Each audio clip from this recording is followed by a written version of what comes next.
Chaitanya Prabhu Nityananda Shri Advaita Gadadhar Shri Vas Adi Gaura Bhakta Vrinda Ki Jai. Jai. Shri Shri Radha Krishna Gopa Gopinath Shamakunda Radha Kund Giri Govardhan Ki Jai. Jai. Vrindavan Dham Ki Jai.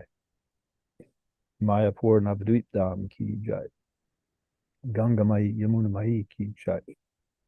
Bhakti Devi Tulsi Maharani Ki Jai. Samaveda Bhakta Vrinda Ki Jai. Gaura Premanandi Hari Hari Bol. All glories to the assembled devotees. Krishna. All glories to the assembled devotees. Hare Krishna. Hare All Krishna. glories to the assembled devotees. Hare Krishna. All glories to the lotus feet of Sri Sri Guru and Sri Gauranga. All glories to Srila Prabhupada.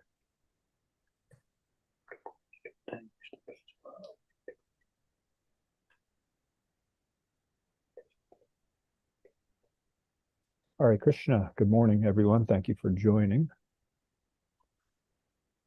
We continue our study of Srimad Bhagavatam. We're on the second canto, the 5th chapter. And this morning, we will cover verse number 11. Om Namo Bhagavate Vasudevaya. Om Namo Namo Bhagavate Bhagavate Vasudevaya. Om Namo Bhagavate Vasudevaya. Om Namo Bhagavate Vasudevaya. Om Namo Bhagavate Vasudevaya. Om Namo Bhagavate Vasudevaya.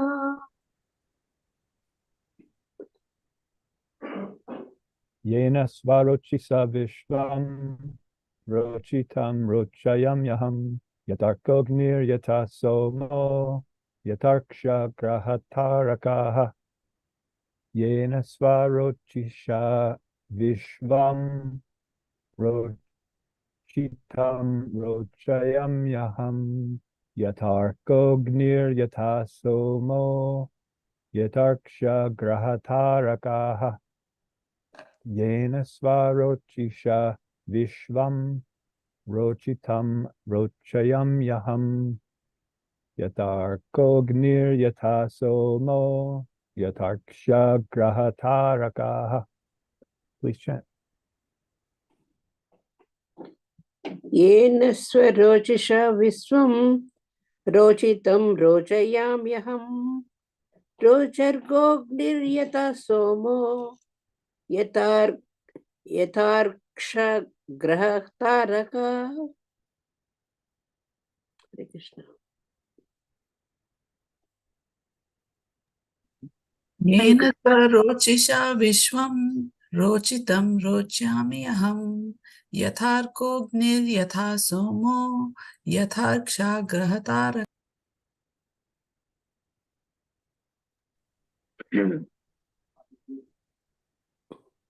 Yana Swarachisha Vishvam Rochitam Rochayam Yaham Yatharkognir Yatha Somo Yatharksha Grahatarakaha.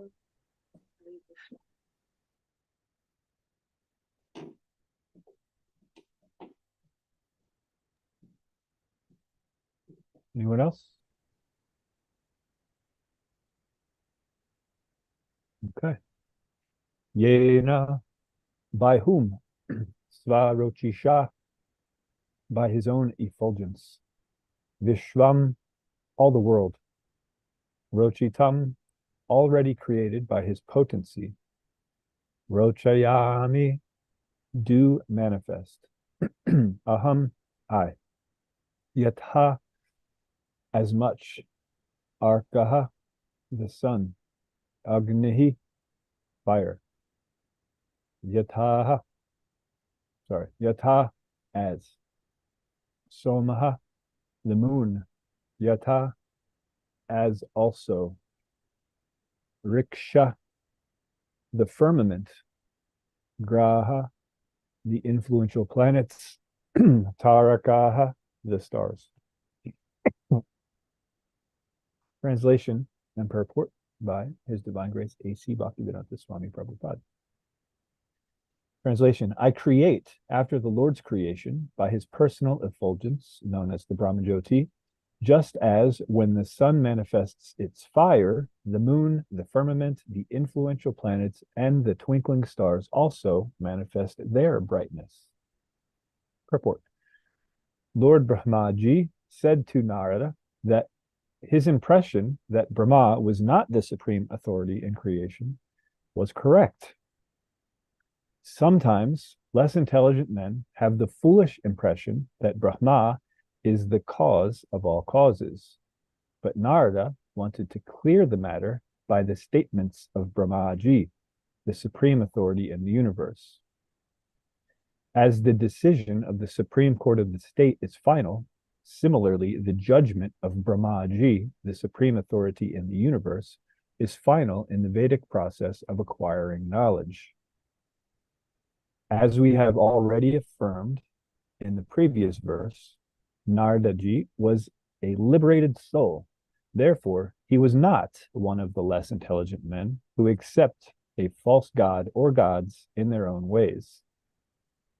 He represented himself as less intelligent and yet intelligently presented a doubt to be cleared by the supreme authority so that the uninformed might take note of it and be rightly informed about the intricacies of the creation and the creator. In this verse, Brahmaji clears up the wrong impression held by the less intelligent and affirms that he creates the universal variegatedness after the creation by the glaring effulgence of the Lord. After the creation by the glaring effulgence of the Lord Sri Krishna. Brahmaji has also separately given this statement in the Samhita known as the Brahma Samhita, chapter 5, verse 40, where he says, Yasya prabhavato jagad anda koti kotishvashesha vasudadi vibhuti binnam tad brahmanishkalam anantam ashesha bhutam Govindam Adi Purusham Tamaham Bhajami. I serve the Supreme Personality of Godhead Govinda, the primeval Lord, whose transcendental bodily effulgence, known as the Brahmajyoti, which is unlimited, unfathomed, and all-pervasive, is the cause of the creation of unlimited numbers of planets and so forth, with varieties of climates and specific conditions of life. End quote. The same statement is in the Bhagavad Gita, chapter 14, verse 27. Lord Krishna is the background of the Brahmajyoti, Brahmanohi Pratishtaham. In the Nirukti, or Vedic dictionary, the import of Pratishta is mentioned as that which establishes. So the Brahmajyoti is not independent or self-sufficient. Lord Sri Krishna is ultimately the creator of the Brahmajyoti, mentioned in this verse as Svarochi Shah, or the effulgence of the transcendental body of the Lord. This Brahmajyoti is all-pervading, and all creation is made possible by its power. Therefore, the Vedic hymns declare that everything that exists is being sustained by the Brahmajyoti. Sarvam Kalvidam Brahma. Therefore, the potent seed of all creation is the Brahmajyoti, and the same Brahmajyoti, unlimited and unfathomed, is established by the Lord. Therefore, the Lord, Sri Krishna, is ultimately the supreme cause of all creation. Aham Sarvasya Prabhava. One should not expect the Lord to create like a blacksmith with a hammer and other instruments. The Lord creates by his potencies. He has his multifarious potencies. Parasya Shaktir Vididhaiva Shruyate. Just as the small seed of a banyan fruit has the potency to create a big banyan tree, the Lord disseminates all varieties of seeds by his potent Brahmajyoti, Svarochi Shah. And the seeds are made to develop by the watering process by persons like Brahma. Brahma cannot create the seeds, but he can manifest the seed into a tree, just as a gardener helps plants and orchards to grow by the watering process. The example cited here of the sun is very appropriate. In the material world, the sun is the cause of all illumination, fire, electricity, the rays of the moon, and so forth. All luminaries in the sky are creations of the sun. The sun is the creation of the Brahmajyoti, and the Brahmajyoti is the effulgence of the Lord. Thus, the ultimate cause of creation is the Lord. Let's read that verse again. This is Brahma speaking to Nard. I create after the Lord's creation by his personal effulgence, known as the Brahmajyoti. Just as when the sun manifests its fire, the moon, the firmament, the influential planets, and the twinkling stars also manifest their brightness. Nama Om Vishnu Padaya Krishna Prastaya Bhutale Srimate Bhaktivedanta Swamine Namne Namaste Sarasvate Deva Gauravanacharne Nirvishesha Shruni Bhari Pashtacha Deshtane Om Ajnana Timirandasya Gyananjana Shalakaya Chakshur Militam Yena Tasmai Shri Guruve Namaha Vanchakalpatrubhyascha Kripa Sindhubhya Eva Cha Patitanam Pavanebhyo Vaishnavebhyo Namo Namaha. Hare Krishna. Thank you again for joining. So there are several points that are given here in the verse and the purport. Of course, they all focus around the point that's given in the verse, that everything that is created is coming from Krishna. So when we think about what everything means, right? It means every, not just the things, right? But all concepts, all potencies, all abilities, right? That we have, all opulence, and even all living entities, all of us are coming from the Supreme Lord, right? We have this tendency in our conditioned state to think that there are things that are independent or separate from the Lord. And we use them as such. We use them as if they are separate from the Lord, that they're things that we are able to use according to our own whim, however we desire, whatever suits us, right? This is how we live our lives in this material world, in the conditioned state. But the fact is that everything, even we ourselves, are parts of the Supreme Lord. And in order to use them, all of these things, including ourselves, properly, we have to approach an authority and find out what actually is the proper use of these things, instead of using them according to our whims or according to our desires or according to how we think things should work. We are to learn how they work from authority, right? And so, as this purport mentioned, Brahma, he's an authority. He was instructed by Krishna himself how to properly utilize these things, how to even properly create.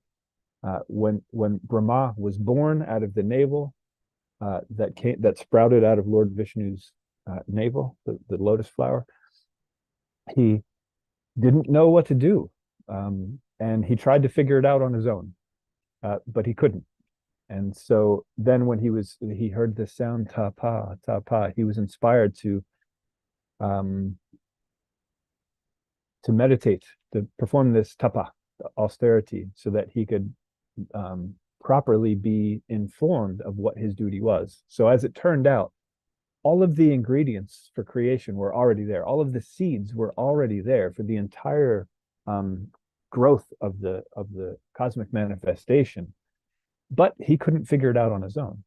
But once he performed that tapasya and was able to get instruction, once he qualified himself to receive those instructions from the Supreme Lord, then he was given those instructions that, okay, here are the seeds, this is how you plant them, this is how you water them, and then this is how the universe will expand, right?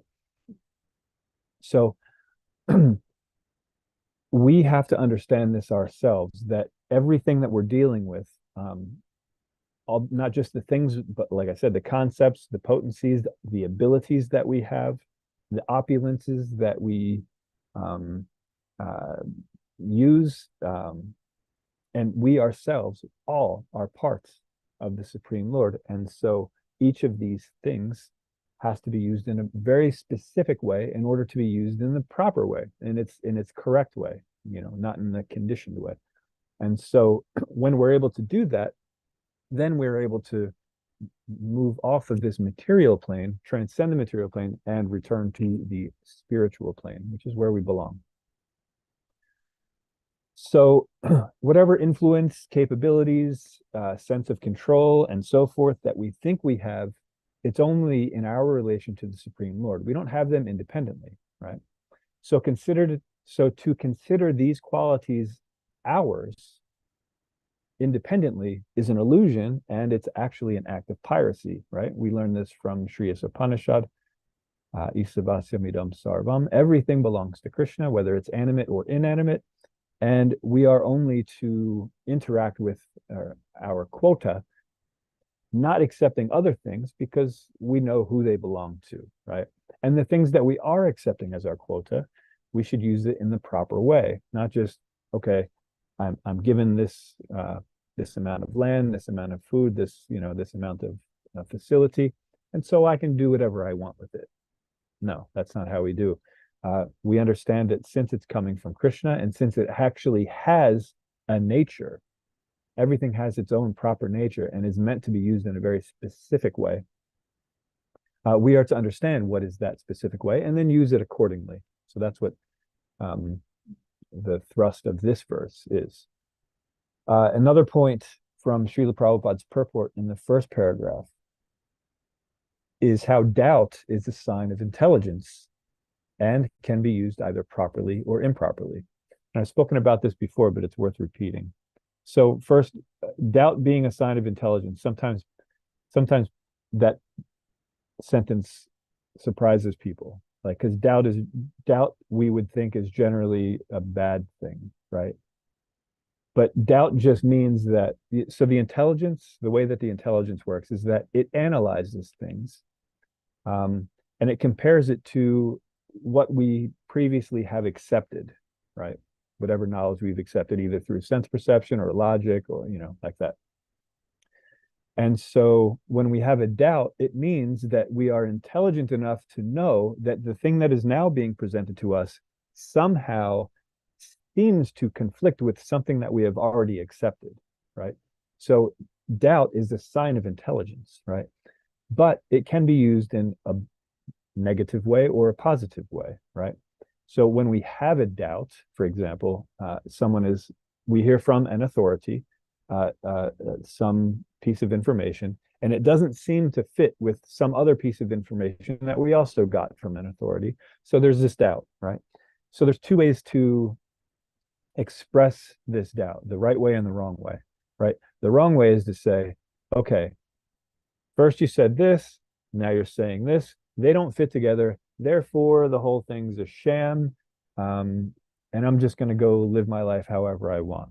Okay, that's the negative way to exercise the doubt. Now the right way is to say, okay, somehow I'm not understanding how these two bits of information work together. I know that they have to be able to work together because they're both coming from authority. They're both coming from someone that's way more intelligent than I am, and from someone who has scruples, someone who isn't just going to whimsically change a philosophy and tell me to do something based on, their own material desires. They're just, they're actually authorized.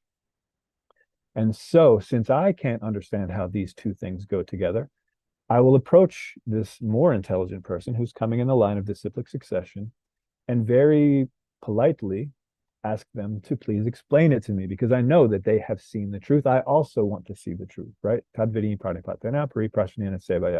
We should approach a spiritual master in a humble mood, a submissive mood, and ask and render service unto him.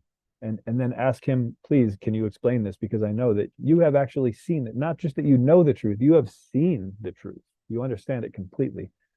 So this is how we properly exercise a doubt, right? we first we use our intelligence to see that, okay, something doesn't quite line up, but I know somehow it can be explained to me if I go to the proper authority and ask them in the proper way, right?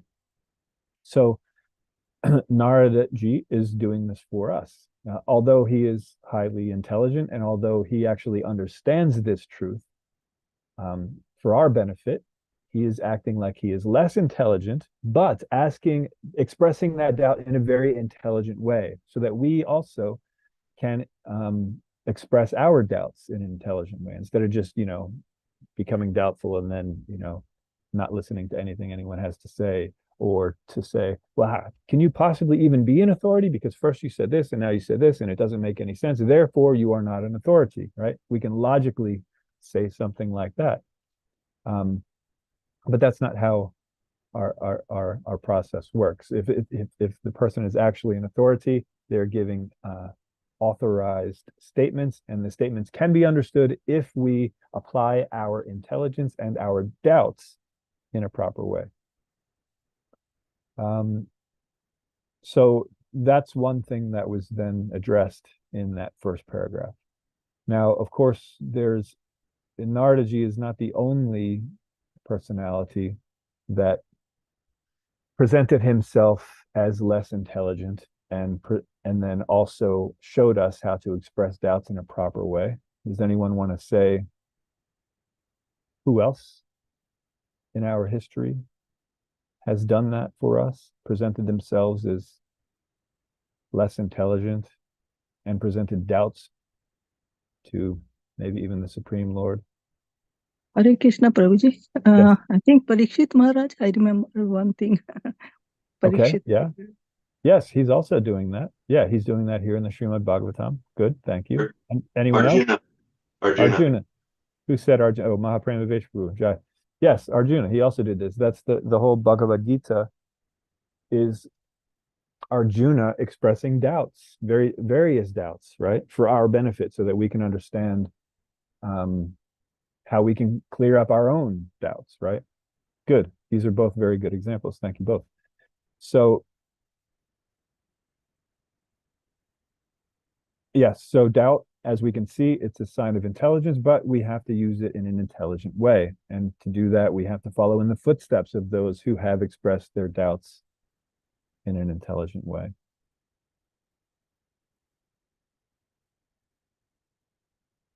Okay, sorry, I'm just going through my notes here. Then, another point from Srila Prabhupada's purport is the unique way that the Supreme Lord creates, right? It's unique to him because when anyone else tries to create, like whether it be Brahma or one of us, what we do is we take various ingredients and instruments and then we manipulate them in a very specific way because we've observed how these things interact with one another, right? There's laws of nature and we can observe them and figure out, okay, well, if I do this to this, this happens. So let's, maybe I can transform something into something more useful, right? So the example given in the purport was a blacksmith and his hammer and other instruments, right? So the blacksmith, he has his hammer that he shapes metal with, but he also needs to apply a specific amount of heat to that metal in order to properly shape it, right? If it's not hot enough, the metal might break instead of bend, or it just may not move at all. It might just be completely unmovable. And if it's too hot, the metal actually melts into liquid. So then it also becomes useless, right? So there's very specific ways that we have to deal with these things. Then you also need your anvil, right? So if you just have a hammer and hot metal and you start hitting it, it will change its shape, but it won't do it as favorably as if you actually have it on an anvil to properly distribute the pressure on both sides, right? So all of these things are very important, right? And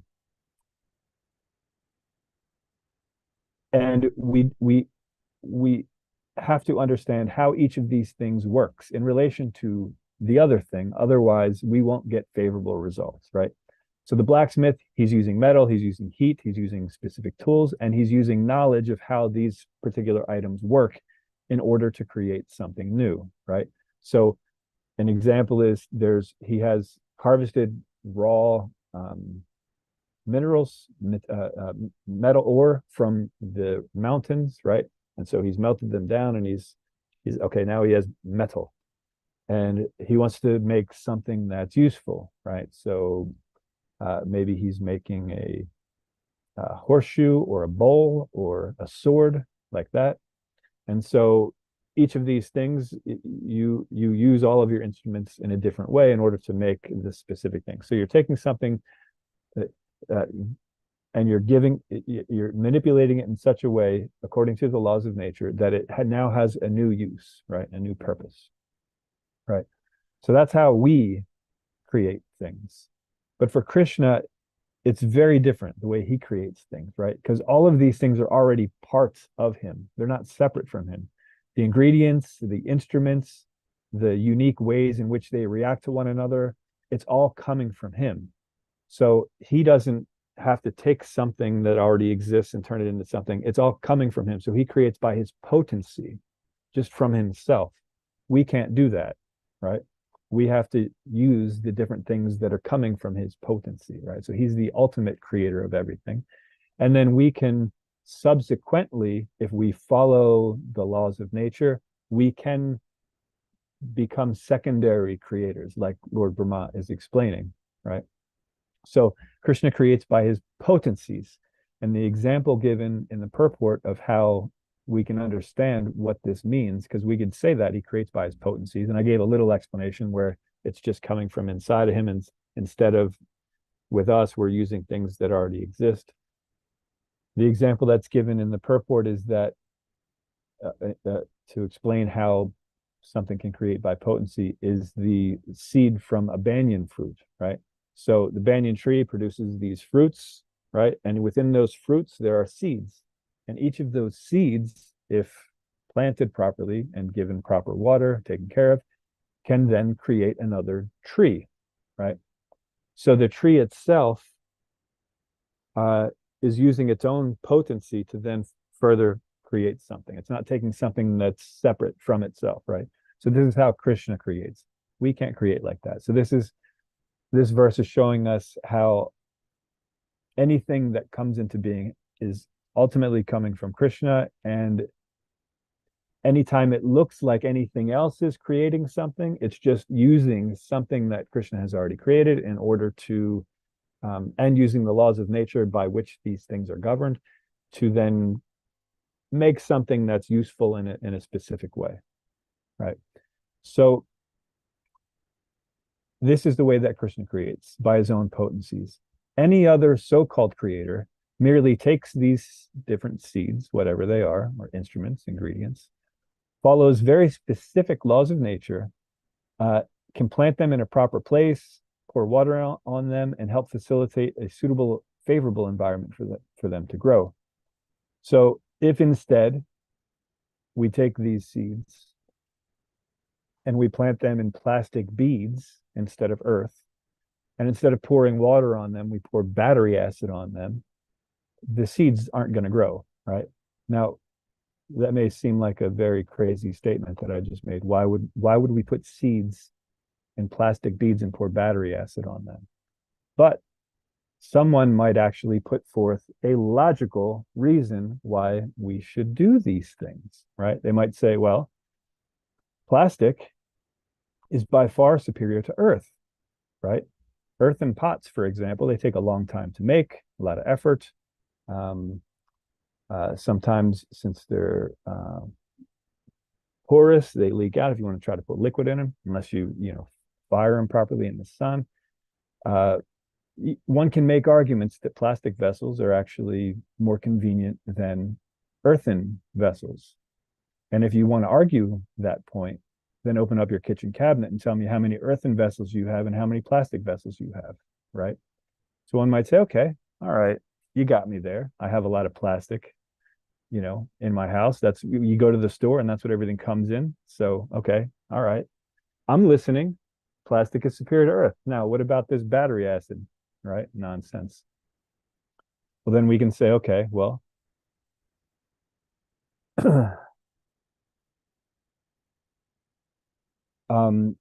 most of our technology that we use it runs on batteries. So the different what are they called, appliances that we use, right? They're powered by batteries. They're not powered by water. Like back in the day, I actually was just staying in a place where it used to be a mill town. So that and actually it still is, the electricity that is generated for this town comes from water turbines. So there are waterfalls, right? And whenever water falls, it creates a great amount of pressure. So if you divert water into water that's flowing downhill into a pipe, and you put a turbine into that pipe, the water will turn the turbine and it can generate electricity, right?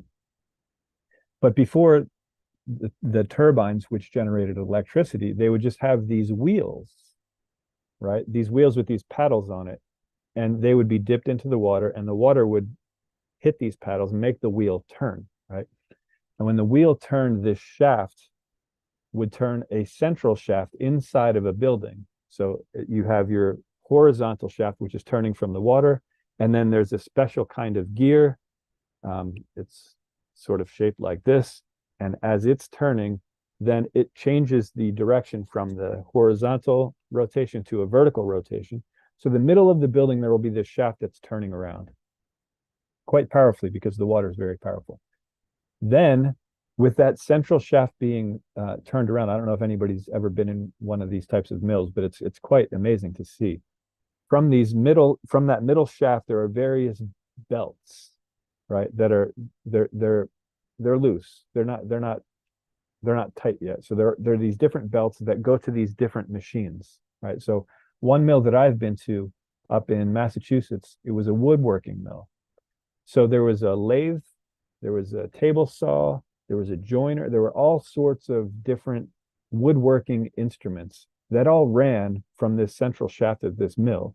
And so what you would do is you would pull a lever to make that loose belt tight, and then it would rotate the mechanism on the specific machine that you're using, whether you're trying to cut or you're trying to turn wood so that you can, make like table legs and things like that on a lathe, or planing off to make wood smooth. All of these things were run by this central shaft. So, but we don't do that anymore. It's obsolete. We're not water power anymore. We're battery powered, right? Even if we're using water to make the electricity, we're plugging something into electricity like this, right? That runs on battery, and it's also made of plastic, not earth, right? So we might say, okay, look, these things are far superior. So why don't we just take these seeds out of our apples or whatever and plant them in plastic and pour battery acid on them, right? But it's not how it works. We could try it. Go ahead. It's not going to work, right? So because things work according to the laws of nature, right? Now, since I brought it up, and maybe I shouldn't have, I have to talk a little bit, very briefly, about what I call frankenfood, right? Because there are people that are trying to grow food in a very different way, and it's in the name of science. They're trying to change the genetic code so it can grow under different circumstances. They're trying to do it in such a way where they can actually put a patent on these things so they can't be reproduced, so only they can profit from them. There's all sorts of things going on where so-called food is being manipulated in such a way to, be quote unquote better for the world, have a longer shelf life or things like that. But what we've found is that this so-called food, it has less prana, less nutritional value. It's causing all kinds of different diseases and environmental problems. We see that although these people may have had an inkling of good intention, trying to preserve food longer in the beginning, it all just turned out that they were trying to make some profit. And so in doing so, they've messed with the laws of nature and created so many different diseases, all in the name of profit. So, but we're not going to dwell on that today. So we'll move on. Anyway, this is the concept, because the only reason I brought it up, because someone might argue, well, we have, made some steps in technology in farming, in certain ways. And we absolutely have not. That discussion we can have at another time, though, if anybody wants to have it. The last point that Srila Prabhupada makes in his purport returns to the first point that's given in the verse itself, that everything that illuminates is getting its power of illumination from the Brahmajyoti, which is the divine effulgence of the Lord. So Srila Prabhupada points out that even in his purport, he writes that even electricity is coming from the sun, right? Now, if we don't understand this simple point, we may be under the false impression that something that man allegedly created is actually superior to something that God created, right? One might argue that on a dark, overcast new moon night, when the celestial luminaries are not quite visible, or if, for example, we build a whole compound underground where even on the brightest day of the year, none of these particular luminaries are giving us light, that since man seemingly, created these light bulbs and harnessed some sort of electricity, one might say, oh, man has actually created something that's more useful than what God has, because even under these dark conditions where these other luminaries can't come down, we have been able to hit a switch and voila, the lights are on, right? But the point that Srila Prabhupada makes is that electricity, that's also coming from the sun, right? So whether our power plants, because obviously we know the electricity comes from a power plant. I don't think anybody's that foolish to just think that, the switch on the wall is just, some sort of magical device that illuminates things.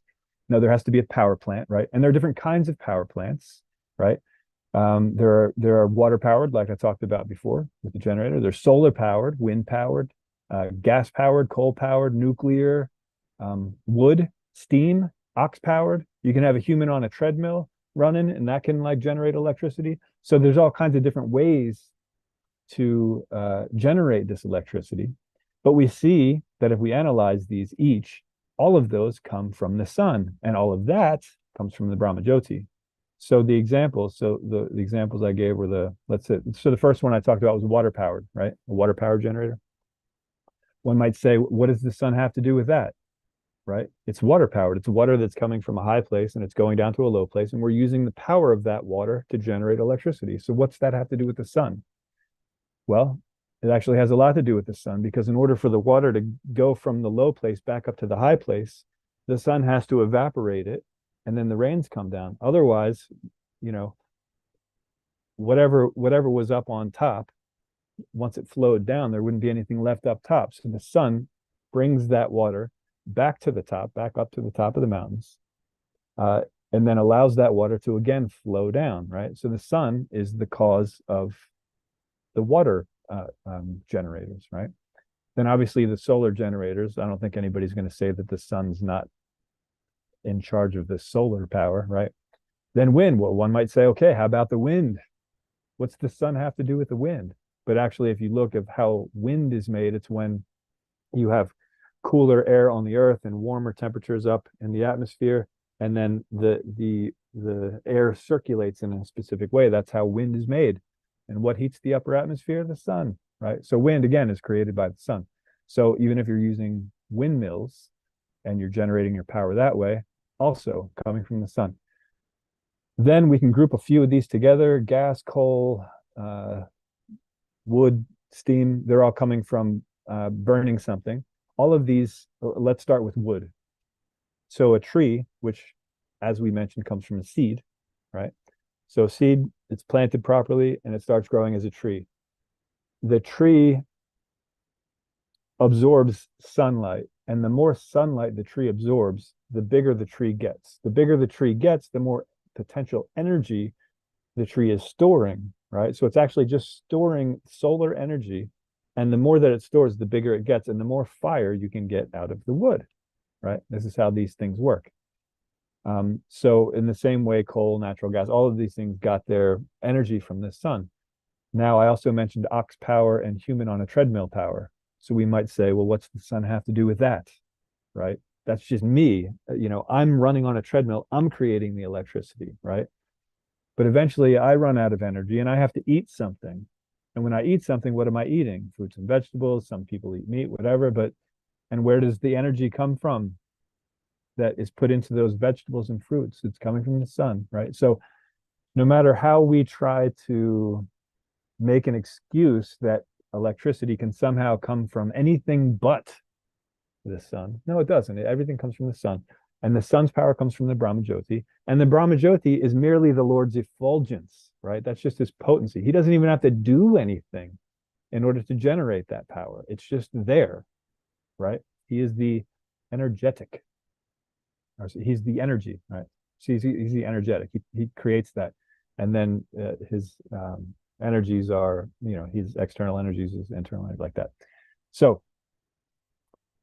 the only thing that we can do when we talk about this, we say, okay, well, no, we've allegedly invented this electricity and these light bulbs, and so we're able to illuminate places that normally wouldn't have illumination. So we become proud of this. But all we do in those circumstances is we gain a limited understanding of how the laws of nature work, manipulate them in such a way so that we can put our names on it and say, I made this, right? And call it something new. But all electricity, as we already just explained, comes from the sun. We cannot create potency like the Supreme Lord does. We can only take what has already been given by him and use it in a very specific way, because if we try to use it in a different way, it's not going to work. And we get a very specific result. So the closer we follow his instructions, right, the blueprint for how things are meant to work, the dharma of each thing, the closer we follow those instructions, which are given in Shastra, they are instructed to us by our spiritual masters, the authorized spiritual master, and we do them in cooperation with and following the examples of the sadhus. So the closer we follow those, the more favorable the result will be, right? The food will be more nutritious and delicious. The light will be pure and will give more energy, right? Because the sunlight also gives us energy. And not only does it illuminate things so that we can see what we're doing, but it's also giving us our energy. You can't say the same about an artificial light bulb, right? Sure, it helps us see, and it's taking that potency from the sun, as we've already described, but it's not giving us energy like the sun does, right? So the more we follow each thing's specific intended purpose, the more we utilize all of the things around us for the actual purpose that these things are made for, including our own selves, the better the result will be, right? So the conclusion is that we are to understand that everything comes from Krishna, and we are to act accordingly, right? We should not act as if we ourselves, or anyone else for that matter, have any independent prowess, intelligence, fame, beauty, knowledge, renunciation, and so forth. In everything we do at every moment, we have an opportunity to understand this concept and act accordingly, not just to know it in theory that, Krishna is the supreme and everything comes from him, but to actually see this fact and to use everything, including our time, our energy, our words, thoughts, actions, all of these things in Krishna's service with the guidance of the Guru, Sadhu, and Shastra. That's our process. And this is how we reawaken our eternal pure position. And then, as mentioned in yesterday's verse, unless and until one is aware of the personality of Godhead, who is the ultimate truth, one is sure to be illusioned by observing seemingly powerful activities of demigods and other influential living entities. So we must become aware of the personality of Godhead. In other words, we must become Krishna conscious, right? So this is the main idea of today's verse and purport. I'll stop here to see if there are any questions or comments or further discussion on this matter.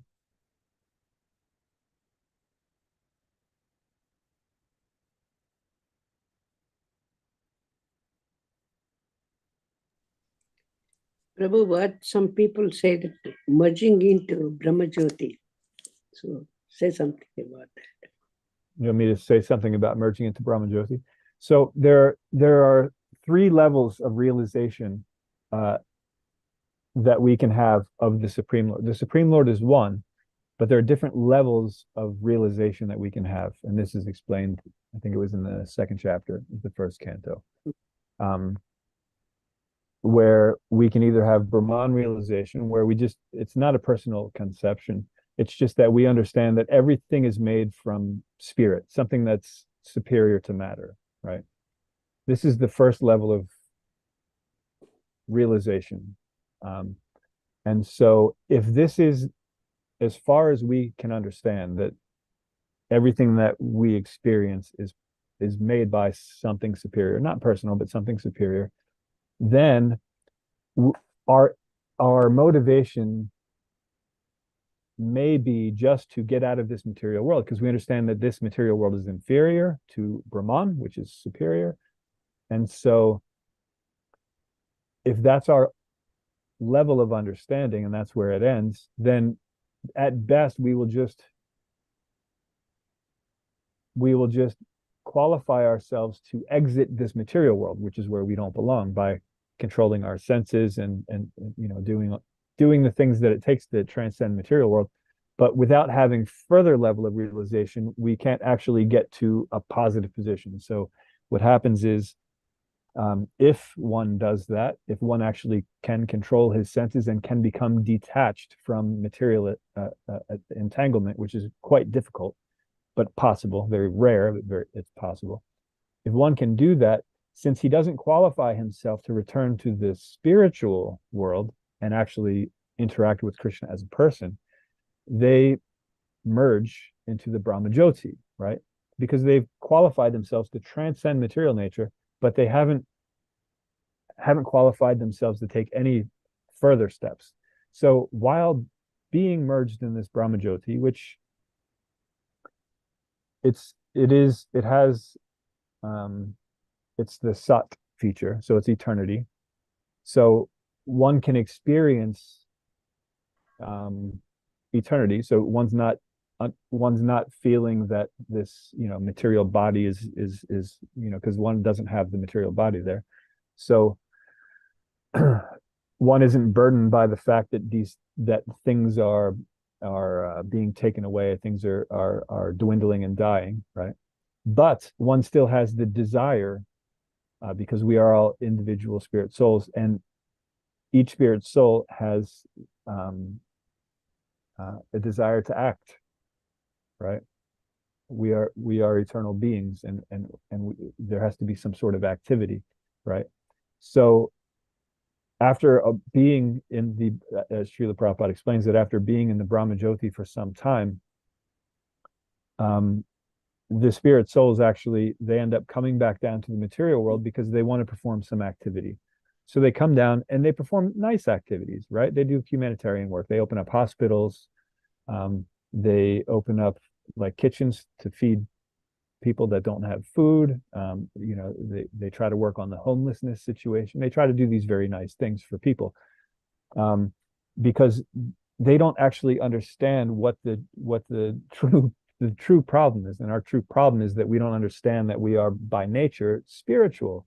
And then so although disease and hunger and homelessness are problems, they can't be solved by hospitals and food and shelter. They can be temporarily treated with these things, but they can't be solved by these things. So yeah, so they do like that, and then after a while again they see that, okay, no, this material world is temporary, and so they again, but unless their level of realization reaches the next point, then that's where they go. So the next level of realization is Paramatma, right? So Paramatma means that we understand that not only does everything come from spirit, which is superior, but that superior nature, that supreme nature, is also here within our hearts, right? And one can, the Paramatma level of realization can be a little iffy, because if you don't have the right instructor, you can think that Paramatma, which we know is the Supreme Lord, who is localized in every living entity and is witnessing all of our activities. Yeah. But those who just have that level of realization, if they don't have the proper instruction, they can just think that that's the Supreme, and that's what they're merging into. So they can actually, if they do proper meditation, they can actually get darshan of the Paramatma, the Supreme Lord, but they can think that, oh, that's actually me, and I'm going to merge into it, and then I'll be in my pure state, right? So this is a misunderstanding of the Paramatma realization. But if one has a full understanding of the Paramatma realization, that there's the supreme person, the Bhagavan realization, who is situated in everyone's heart, right? Then if we go through that process and we get darshan of the Paramatma, we can understand, okay, that's the supreme and I am the infinitesimal part.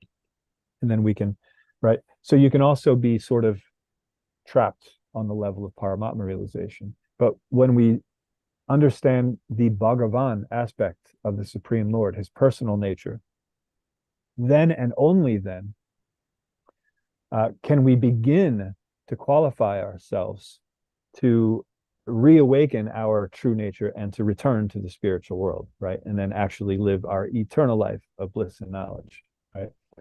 And this doesn't come cheaply. It's not just that we understand, okay, well, God's a person, so therefore, I'm going to return to him. No, it also has to be, our consciousness has to be completely purified. That every action we do, every word we say, every, everything, every aspect of ourselves has to be centered around Krishna instead of centered around ourselves. This is how we are in the material world. Everything's centered around ourselves. How does this thing serve me? How does this thing affect me? What can I get out of this, right? But each of these things that we deal with, as today's verse is mentioning, can be used properly, and that's given in Shastra, right? So the Shrutis, the Smritis, the Puranas, the Pancharatra, all explain how we are to use everything that we come in contact with, including our own selves, our time, our energy, our facilities, our opulences, whatever we have access to, can be used properly. And so we understand that through the Shastra. The Guru explains it when we can't understand it on our own. And the sadhus also show by their example, and they cooperate with us, right? That's the beauty of the sadhus, is that they're also trying to make progress. So if they see others who are struggling in a particular area that they have had success in, then they help one another out. They say, okay, I've been there before, and this is what I did to get beyond that obstacle, right? And so the sadhus cooperate, they help one another, they take instructions from their gurus, and then they ultimately are following Krishna's words in the Shastra of how each specific thing we are dealing with is meant to be properly used so that we can get the actual proper result, right? And as we were mentioning today, the closer we get to following the actual way things are made and created, and the purpose that they're made for, and the laws of nature which determine how these things are used, then the closer we get to our original nature. When we try to manipulate it according to our own whim, as Srila Rupa Goswami pointed out, it just causes an unnecessary disturbance in society, right? So we get things like, and I'm sorry I'm mentioning them again, Frankenfoods, where we think we're making them better, and then it turns, and for a little while we even say, look, we made them better, Really? right? You don't have to worry about these seeds, and you don't have to worry about, preservatives because it's going to last longer. You don't have to worry about insecticides because we made them so it's, whatever, all these different things that they say, and we think, oh yeah, this is the best thing ever. But then we find out, oh no, those are actually causing diseases, infertility, environmental problems, things like that. So the further we go from actually following God's laws the way that they're made, then the more problems we cause, right? And we can actually observe that eventually. Sometimes we don't observe it immediately, but eventually it all comes out, and we say, oh man, that was just terrible. But even we see that if you look at old advertisements from magazines and things like that, they used to say that like smoking was healthy, right? And things like that. That would be on the advertisement. I think I even saw, and I don't know if this was a parody or if this was an actual thing. There was a pregnant woman that was smoking, and the caption read something like, for a healthy, whatever. It was just ludicrous.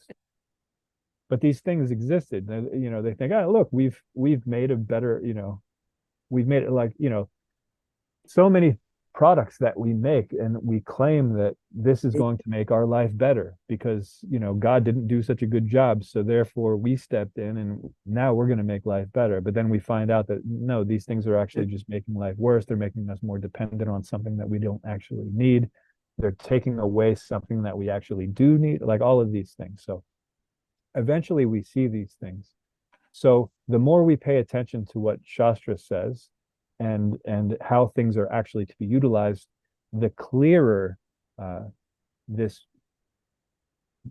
very convincing illusion becomes, you know, because we are under illusion right now. We're in the material world. And the more we follow Shastra, the more we actually see reality. We're no longer influenced by the illusion and convinced by, you know, mundane logic and mundane sense perception. We're then tapped into what's actually real, right? And so that's the process of Krishna consciousness, is gradually we're able to see through all of these different lies and misconceptions and things like that, and able to see in our pure state of knowledge, the actual state of knowledge. We're able to use our intelligence properly. We're able to use our doubts properly, right? All of these things we could just start using properly. But this is what it takes. We have to understand Shastra through the Guru and by the example and cooperation of the sadhus. Of course, chanting of the holy name is a huge part of that, because that's what the Guru instructs us to do. So that also allows us to see more clearly how the world is actually meant to be used, how everything in the world is meant to be used, including ourselves, right? That's the biggest one, because we have this idea that no, I am independent. I can do what I want. You know, I make my own decisions. Right? And to an extent, that's true. We have free will. We can do what we want, but the only freedom we have is whether we do things according to Krishna's plan or we do things according to whim. That's the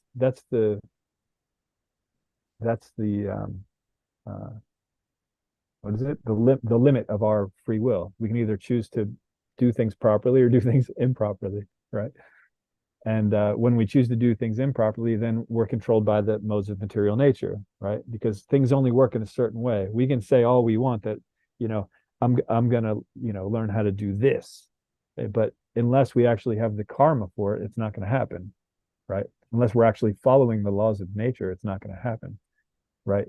So one could say, okay, well, people back in the day said, I want to fly, and they thought it was ludicrous, but then people invented airplanes and they're flying every day back and forth wherever you want, and they could say, see, that's progress.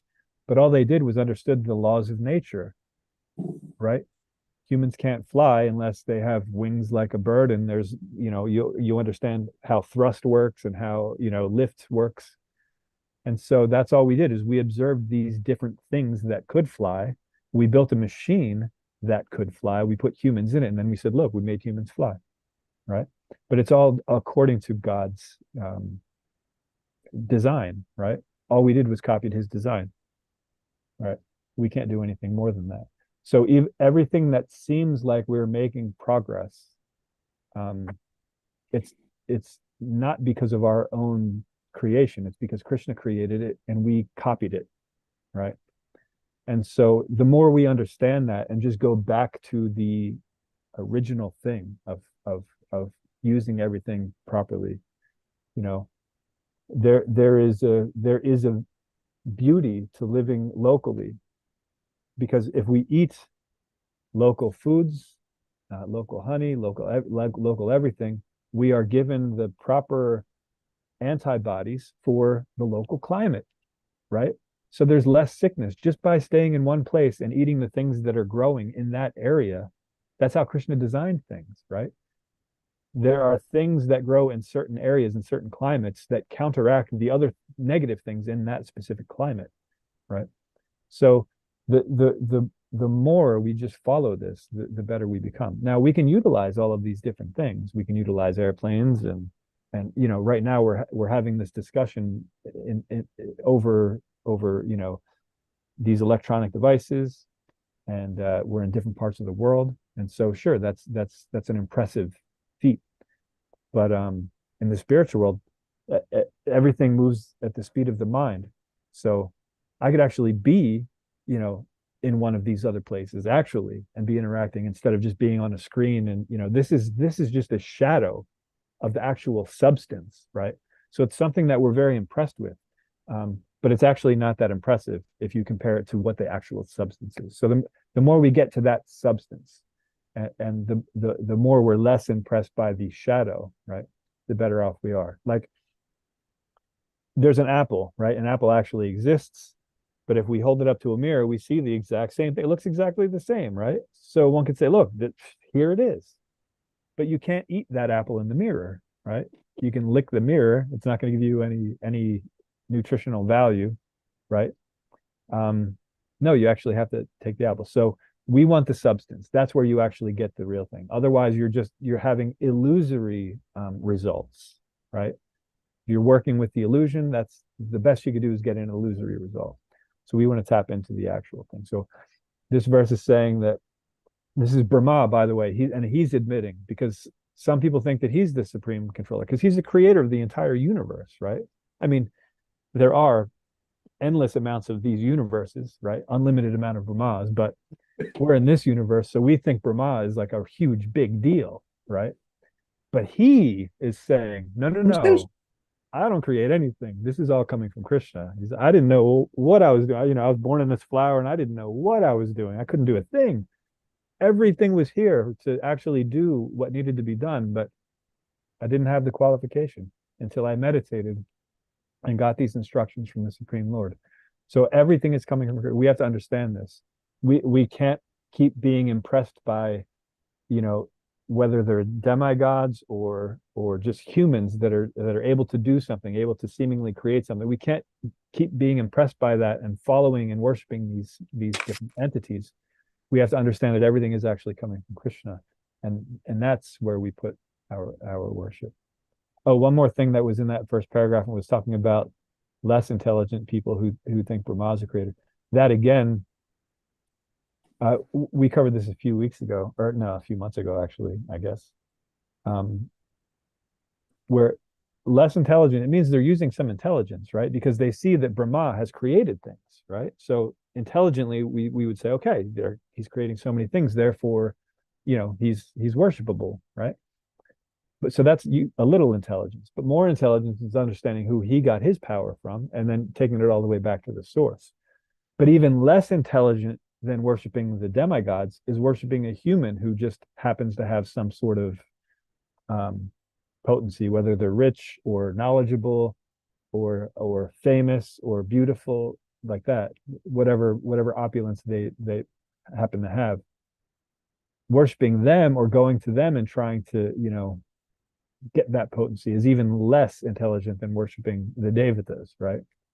So we can see how intelligence works. The further removed from the ultimate, from Krishna, the worse the result will be, right? Now, it is possible to, if you go to a human that has potency, they could teach you how to act in a certain way, and if you actually get the qualification, you may become qualified to also have that potency. Probably not, but you may. But the closer you get to Krishna, the better off you are. That was a really long answer, Vindyali. I'm sorry. I gave you a very long answer to a very simple question, and I apologize for that. But did I answer the question at least? I hope originally. Yes, thank you very much, Prabhu. Okay, all right, Krishna. I have a tendency to do that. I learned a lot of things. Okay. Is there anything else from anyone else?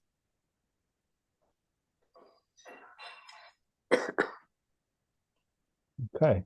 If not, we can end here. I thank you all again for joining. Srila Prabhupada Ki Jai. Srimad Bhagavatam Ki Jai. Vanchkalpatribhishcha Kapasindhu Hare Krishna. Thank you, Prabhu. Hare Krishna. Thank you. Hare Krishna, Charachandra Prabhu. Thank you. Hare Krishna. Thank you very much, Prabhu. Jai. Hare Krishna. Thank you. Hare Krishna.